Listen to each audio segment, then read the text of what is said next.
So dengan app terbaru ni, ia memudahkan penumpang ataupun customer download tak sampai 5 minit dah boleh jalan pakai. Tiada charge tambahan seperti sekarang.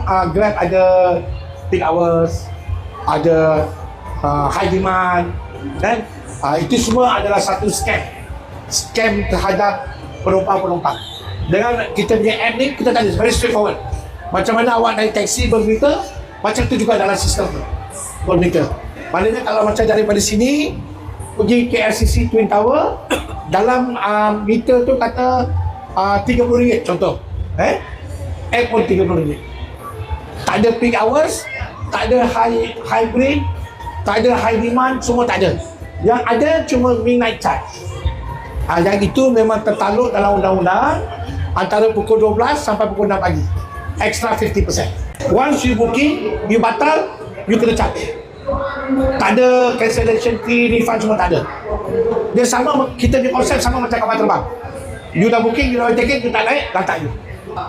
So sebab kita dapat kelas 4 standard. So kalau you pakai taksi ni, you tak masuk lorong biasa, you masuk lorong manual. Lorong manual automatic 50% discount.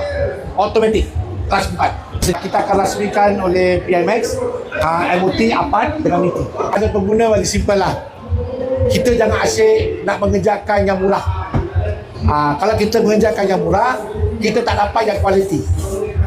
Kedua, pengguna pun pandai bising, kos dah naik.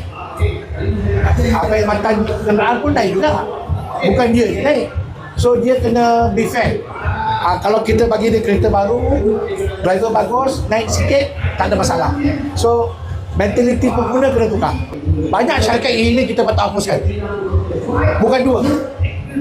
Banyak syarikat e-hailing kita patut hapuskan. Sebab pada saya dia scammer. Itu betul-betul scammer.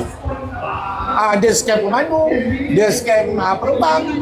So banyak lagi kita patut buang, terutama Grab. Kalau dia betul-betul menteri yang bertauliah, yang berfikiran waras dan profesional, dia dah tak perlu fikir lagi lah, batalkan dia.